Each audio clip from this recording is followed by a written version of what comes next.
Who's ready for an adventure?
Here we are at the end of the family visit.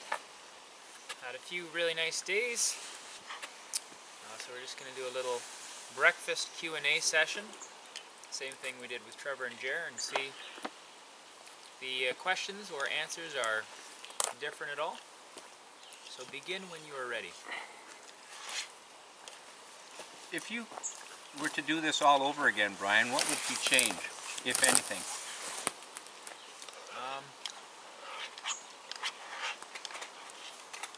Well,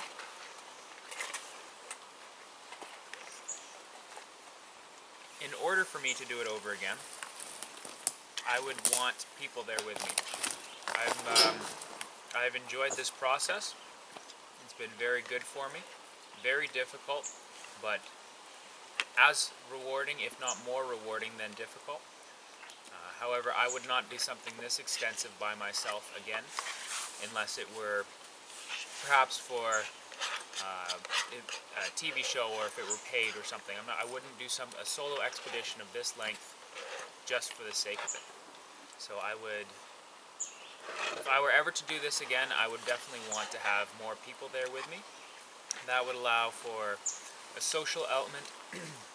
Also, crucially, it would allow for partitioning of labor. I found that it's quite difficult having no one to help me with the work. I do everything myself.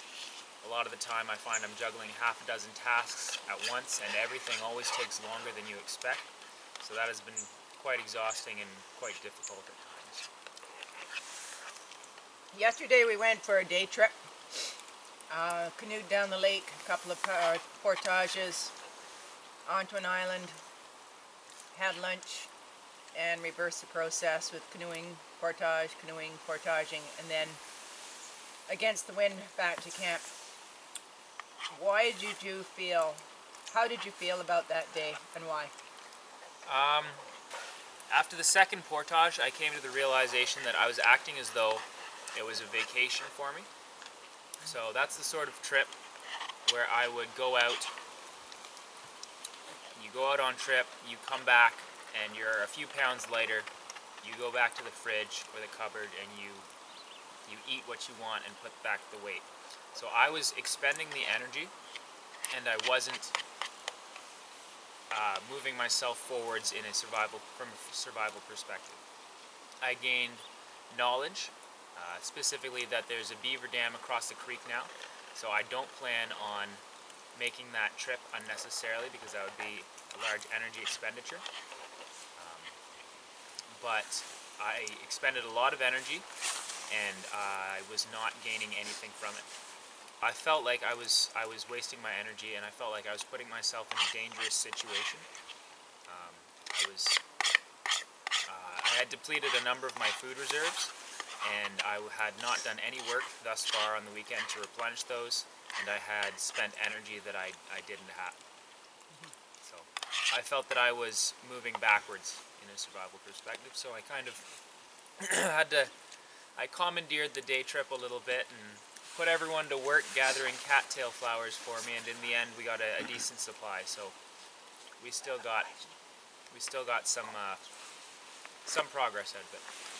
And on the other hand, those people who live in civilization, they would see that trip as back to nature. It was energetic, but it wasn't overtaxing.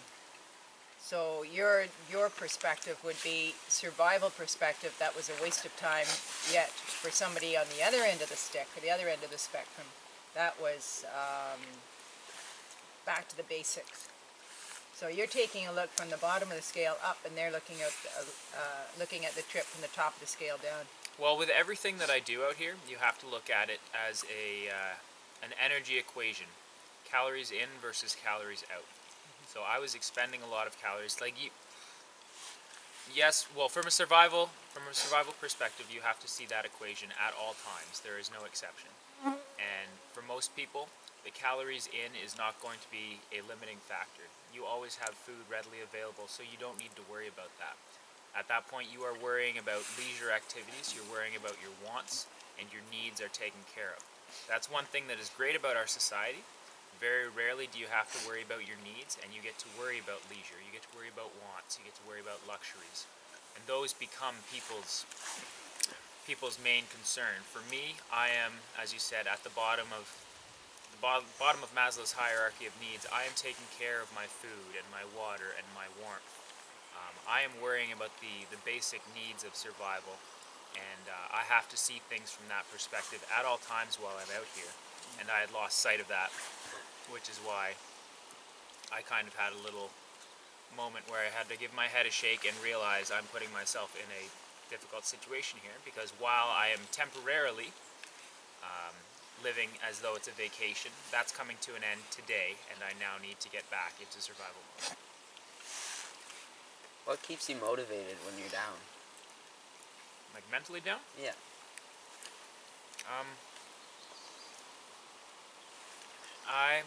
I've done this before, so I've developed a decent bit of mental resilience. I know that I have definitely had some down periods, and I'm able to recognize that, and that's crucial, to be able to say, these are negative thoughts that I'm having, these are unproductive thoughts. So when I find myself in a situation like that, what I do personally is I'll sit down, have a drink of water, which gives me a rest, it gives me hydration, and it just slows things down, gives me a chance to think. And then I'll break it down into, why am I feeling this way, and what can I do to fix it? So I look at it from a very logical, very practical perspective, and basically you take it one step at a time, one day at a time, one task at a time, and you take care of your needs and move forwards. And once you get those taken care of, your spirits tend to come up, and you feel better, you keep moving. The food that you've been eating with us the last 3 days has had fruit in it and more natural sugar, some more added sugar into things like a peanut butter and jam. The quantity's bigger. How do you think your body is going to react physiologically in the next 2 days after we've left? I imagine my metabolism will go up, I'm sure. So these next couple days will likely be a bit tough, because my body's, the past month and a half, has been consuming this much food, and I've been expending this much energy. Now it's been up here, this much food and this much energy expended. So my body is up the metabolism, I can only imagine, to enable myself to burn more energy and be more active. So for the next couple days, my food level is going to go back down here, and I can only imagine that my body will continue to burn up here. So next couple days I expect to be hungry. I expect they will be tough days, as they were when Trevor and Jeremy left. I'm trying to, as I've commented on video, try to recognize that and mentally prepare myself. So I'm hoping to take the mental difficulty out of it, and there will still be the physiological stress that's going to follow, but hopefully I can get a lot of fish into me and minimize that. And you know what, hunger is a part of it. I'm going to be hungry the next couple days. I've accepted that, and I'm prepared for it mentally, and I'll do what I can to kind of curb the effect of it as much as possible and just keep moving forwards, and eventually my energy expenditure will go back down to this level. So I will also try to limit my activity. I might have a nap after you leave, and that will help to conserve my energy, keep me feeling better.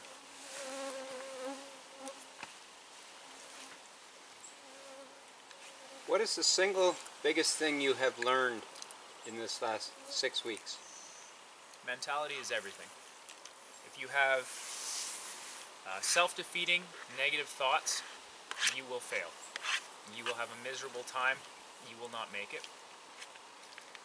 You basically defeat yourself before you begin. If you have the attitude that I will succeed no matter what happens, I will find a way, then that is what gets you through. So mentality is far more than half the battle when you're out here in a situation like this. It doesn't matter if you know your friction fire, you know your protein acquisition, you know your edible plants. If the bugs are getting you down, you're tired, and you're ready to give up, you have the I've had enough of this mentality. It doesn't matter how much you know, you're probably going to fail. If you don't have that knowledge, you know what, you're still going to be in trouble, but if you come in with the attitude that you will fight and struggle and try to persevere no matter what, then you will do better than you otherwise would. So mentality is a crucial, I'd say the single most important factor to have in a survival situation. Do you ever find yourself talking to yourself? I plan out loud a lot, so I don't have the Gollum sort of conversation. Well, my precious, what are we doing? But I do say, okay, what needs to be done? I need to eat. I need to purify some water. Okay, well, what's the first step? Well, in order to eat, I need to get a fire going. In order to purify water, I need to collect water and pump it. Okay, well, you know what? The fire will take a little while. Gather some fuel. I need to gather fuel. I'll light it and let it burn for a bit so it can burn down to coal. So I talk out loud, I plan to myself. I talk to Roy as well, and he's not a good talker, but he's a good listener. And yeah, that's basically it. Like I said, I don't have back and forth conversations, but I'll think out loud and I'll talk to Roy, which is nice because it just gives me a chance to hear a human voice, which is even if it's your own, it's nice to hear when you're out here. It's tough being silent the entire time. Did you purposely plan to camp on an island, or are you on an island because this is the only campsite on this lake? There are other campsites on the lake. I'm fortunate that I have an excellent island site. One, because I don't have to worry about Roy running off. Two, I don't have to worry so much about the animals on the island because I have a good idea of what's here, and there is less likely to have something come interfere with me. Basically, this is a matter of convenience. The island is ideal. It's not absolutely necessary. I can do without it. But yeah, so it's something that I looked for, and I was fortunate to have it. Have you chosen to bring toilet paper on this trip? I did not bring toilet paper. I've been using leaves, the best of which are common mullein. And is that comfortable? The mullein, yes. The other leaves don't quite do the best job. My personal favorite being a loose term, I should say, the most effective that I've found is snowballs. Those are invigorating, but I obviously don't have the option of using those on this particular trip. How did you make your decision on what to bring and what not to bring? Was it based on needs, wants, comfort? It's based on needs. So if it was a luxury, I basically didn't bring it. I brought the tools that I figured would be necessary to ensure my survival. So I have ropes, I have tarp, I have axe, saw, I have a water purification system, which is not necessary. That's a little bit of a luxury, but I didn't want to handicap myself too much. I have boiled water to purify it, and I know that that's a lot of work, takes time and effort, and it's a real pain. So I didn't want to bite off more than I could chew for a trip of this extent. I plan on doing future trips where I even further limit my needs equipment, but those will be far shorter in duration. Was there anything that you originally thought you would do, but then decided not to once you'd experienced this for a week or two? Plenty. I've had a bit of a wake up in terms of the amount of energy that I have. I thought I would have a lot more than I do. A lot of that is related to the mosquitoes and the lack of sleep that I get. I get an average 2 or 3 hours sleep a night, and that forces me to nap. So, and even my naps sometimes are very broken by mosquitoes. Also, the food intake is far lower. The energy, generally speaking, is a very, very, very low energy levels, and that's something I underestimated a little bit. So I was planning on establishing my own site, cutting down some trees, building a shelter. I was actually planning on doing that twice. I was planning on going further into the backwoods and establishing a second site there, staying there for a while, coming back here. But I've realized that in this survival situation with limited energy, you don't move more than you have to. You stay in one spot, you travel a short distance to forage and fish and hunt, and if something is a long ways off, like those strawberries that I walked to a while ago, you don't really bother, because it was not worth the effort of walking all the way to get those and then coming back for the measly 24 little strawberries that I got out of it. So yes, there have been a number of things that I didn't do because I don't have the energy I expected. Someone wanting to experience a similar thing as you and was talking to you for advice, would you advise them to bring a tent? Or would you advise them to do what you did? That depends on what experience they're looking for and how experienced they are heading into it, how long they plan on staying out. If they are more novice, I would say bring a tent, and it's solve one problem at a time. So if they wanted to experience the food acquisition, then I would say yes, bring a tent, so that you can be well rested and you can have the energy to spend on getting food. If they were more experienced, they'd already had experience gathering their own food and they wanted to take it to the next level, and I might say not bringing a tent is an interesting challenge. It also depends on the time of year. If this were in August or September, the bugs would not be as much of an issue, but since this was spring and early summer, they have been a very significant issue. So it just depends on the experience level of the person and the extent of the trip and how much of a challenge you're looking for. You told me earlier this weekend that Roy had been a burden to you sometimes. If you could go back in time knowing what you do know now, would you have left him with us, or would you have still brought him for companionship? I still bring him. I also, he has been certainly a burden at times, but he is a valuable social companion. I've been happy to have him the majority of the time. I feel bad for him a lot of the time because the bugs really like him and he doesn't understand how to avoid them like I do. They still get me, but they get him worse. I also haven't been able to be as affectionate with him as I normally would because I simply don't have the time and the energy. So I'm very much looking forward to heading back, taking him for some good long walks, taking him for some runs, giving him the affection that he deserves. But I'm glad that I brought him along for the companionship, and also to make sure that he doesn't forget who his master is and start thinking that my parents are the ones in charge. So you're on day 46 now, right? 47. 47, okay. So out of all those days, which one would you say was like your worst day? Just terrible.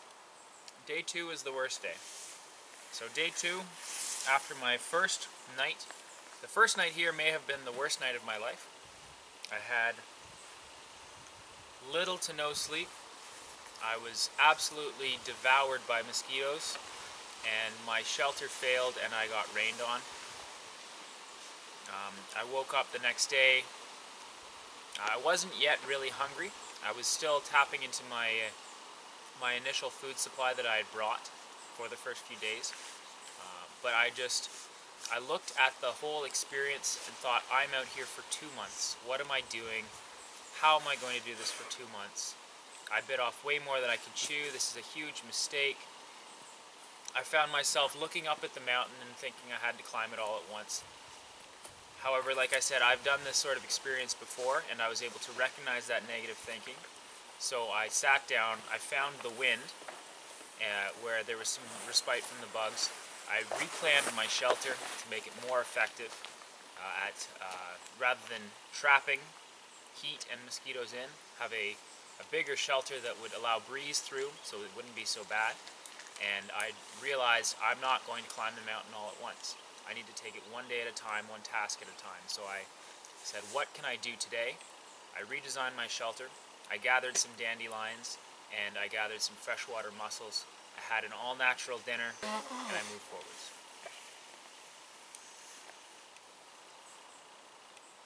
What was your best day? I think that would probably be day 35. It was an excellent day. I discovered cattail flowers and tried those for the first time, and I caught the monster pike. So I ate well. I caught the biggest fish of my life. I made a new discovery, and it was a beautiful weather. It was also the end of my best week out here. I had gotten into a rhythm. I wasn't sleeping a lot, but I was sleeping consistently. It was from like 2 until 4:30 each night, getting up, going fishing, having good luck, having good days, having a good nap in the afternoon. So I was in a rhythm, I was succeeding, and at that point I really felt like I was not just surviving but thriving. And then that was the last day of that particular week, and it just, with all the factors coming together at the end of a good week, it was a really positive experience for me, and it was definitely a highlight of the trip.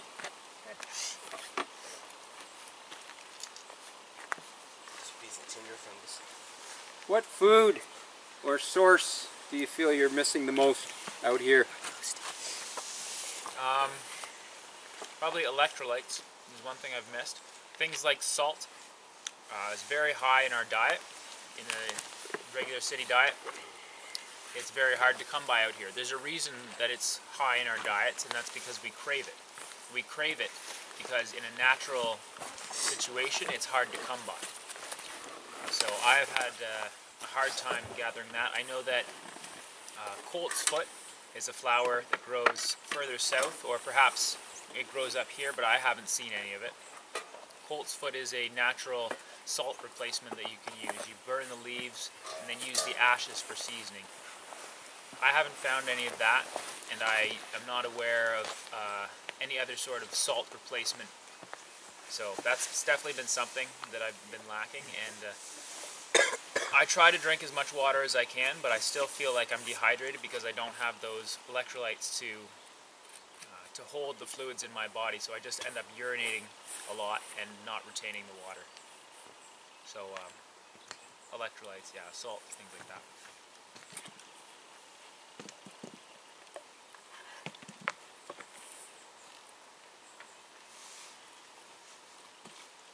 So you had no red meat either?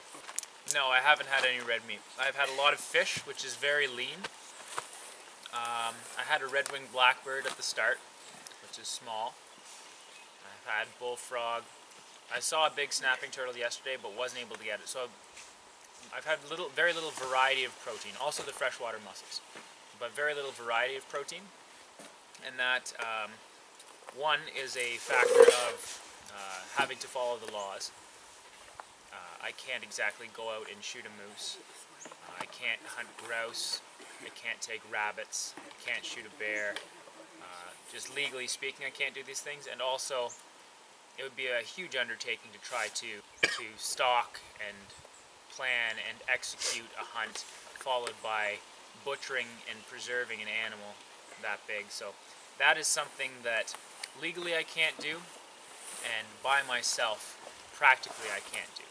So yes, I've had limited variety of protein, and that's been a challenge. And I don't know if that is that's just one of those things. I don't know if I could do anything about it. I just have to live with that.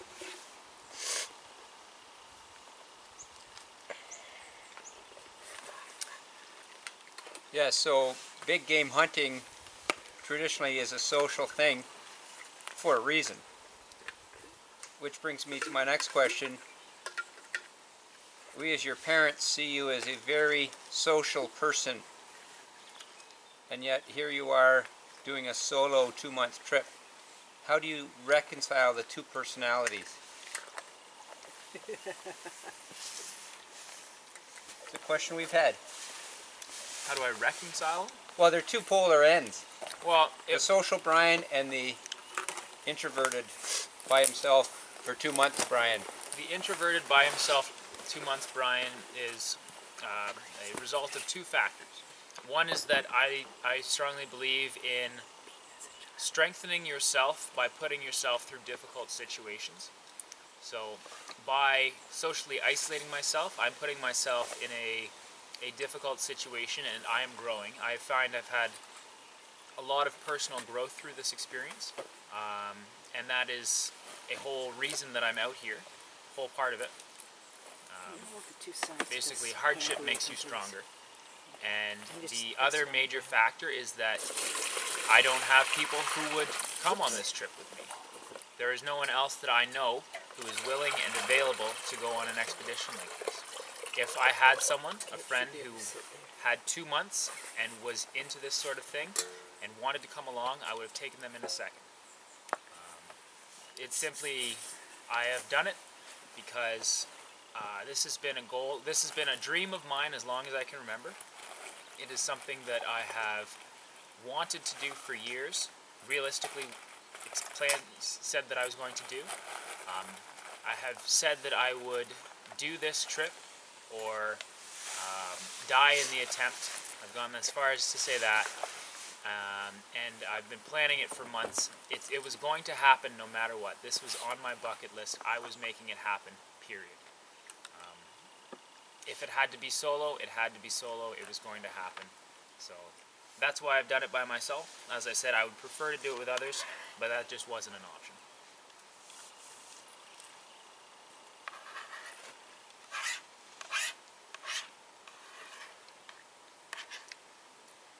Will this experience change you when you get back? Absolutely. It makes me... I've accomplished what I wanted to. I have changed some of my views on the world. I value what we have more than I did when I came out here. I still believe that there are a number of very significant flaws in our society and in the way that many people live, but I appreciate the social scaffolding and the basic needs are all taken care of with the society that we have. It makes me value that more. It makes me more willing to put in the work to contribute to the society in a meaningful way. I still feel that our society focuses too much on luxuries and too much on wants and is not necessarily as productive and forward-thinking as we might be. We're too worried about pursuing our distractions that keep us entertained. But you know what? Those are good to have to an extent. It's nice to have the luxuries. It makes me appreciate the finer things in life. So I'm going to be more willing to work a job to make the money so that I can pursue some of those distractions, some of those luxuries, and I'm still going to incorporate a more natural approach to that. So I plan on going to the grocery store and buying myself, I don't know, an apple pie, or something delicious, but at the same time I want to be able to be more self-reliant and self-sufficient. So I will go apple picking to get my apples. I'll buy the crust at the grocery store. I'll go apple pick and get my apples, or I will go out on a weekend and forage for mushrooms. I'll go out on an evening, catch some fish for the following week for breakfast. So I plan on having a very natural approach, but then also having the very established societal approach and kind of meeting halfway on the two different ways of living.